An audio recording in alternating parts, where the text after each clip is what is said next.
Based on history, it looks like we usually get some sort of outbreak every 2 to 4 years. So obviously the most recent one we had or still going on arguably is COVID. Years before we've had, I'm trying to think what, swine flu, bird flu, something flu, blah, blah, blah, blah, blah. And obviously big hitters such as the Black Plague, et cetera, that happened, century, 2 centuries ago. So with that, it seems like it's going to be a repeat pattern, so it's nothing new. A lot of people can make the argument too that COVID's here to stay. It's not going anywhere. It's just going to become another version of the flu, something that we'll have a vaccine for every year, go from there. I think, so it's hard to predict what the next one is. I'm sure it's not if, but when it'll happen. But I think the bigger thing to take into consideration, which is really evident with COVID, is a lot of just the retardation that happened.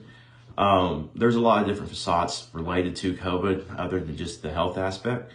I think one of them is, we need to take into consideration, COVID just got super political, especially with the mask thing. So that was a big thing, which we've already done a discussion board on, with the vaccination. That was a big thing where people were super political about that. Same thing I felt like happened with the masking thing, where nobody could come to an agreement or people had a hard time being respectful of each other, whether you wanted to wear a mask, didn't want to wear a mask, if you like getting vaccinated, if you didn't care to vaccinate, or whatever. So I think, that's one thing that we're probably going to run into again with the next pandemic that hits.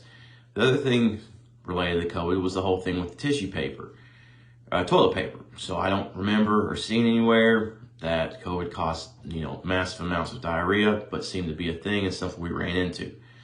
So just humans acting like retards is kind of a big problem with that. I think another thing we have to consider too is just the climate of everything. The landscape has changed over the past years. So now more than ever, and it continues to go in this direction where people are traveling a lot. That's one thing I'm sure has contributed to the intensity or length of pandemics as time has gone on. Is when things first started, people, we didn't have airplanes, people weren't traveling, people were going continent to continent, and now that's a big thing.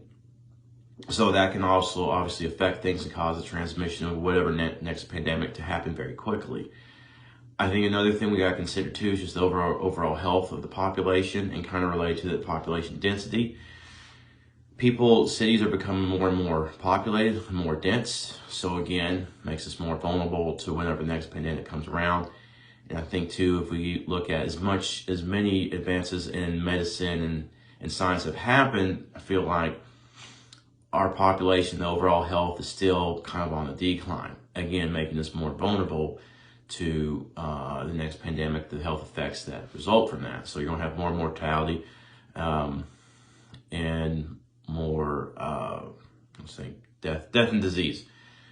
So, I think these are all things that we need to take in consideration, try to learn from as much from COVID, because I feel like it wasn't as pronounced. I mean, there were these issues in previous pandemics, but COVID, it really took the front seat. So hopefully we're able to learn something from this and moving forward when the next pandemic hits, we're able to move forward in a more kind of efficient, less chaotic manner.